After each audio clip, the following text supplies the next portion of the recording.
what should Christians be doing during the midterm election cycle? What is your word for the church? I listened to Sebastian Gorka. Yeah, and I love that guy. I do too. I gotta find out what he's doing. I love that guy too. I get him on a show. Yeah, get him on a show. I want to be on the show. Okay, I will let you know. I want him on the show. I said that a long time ago. If he comes, so I listened to this guy, and here's what he said. He said, and he predicted something. He's very, very prophetic. He said Donald Trump. He's where I got the icebreaker right there. He said Donald Trump is an icebreaker.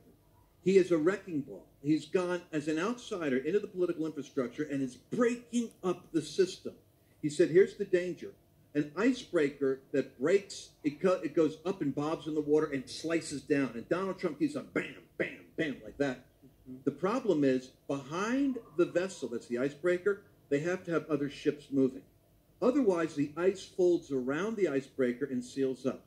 The midterms is going to be the undoing of the miracle of Trump's election if we aren't careful.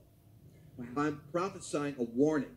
It was Christians in their anxiety and concern for the future that were moved by the Holy Spirit 24 hours before the election. Many weren't even planning on voting that went out and voted.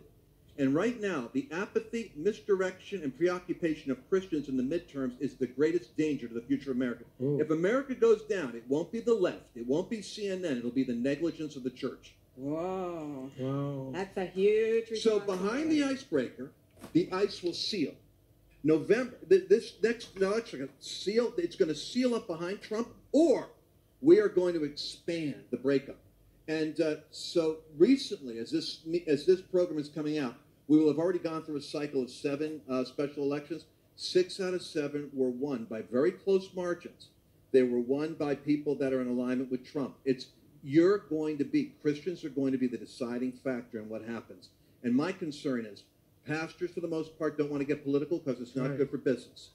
Christian ministries, with the exception of somebody who's courageous like Jim Bakker right here, will not talk about these subjects. Trust me, I am not on their programs on purpose. Not that I don't have an audience. I've got hundreds of thousands of people on social media. You do. And then I'm looking at what's scary about that because they're shutting us down on that platform. Right.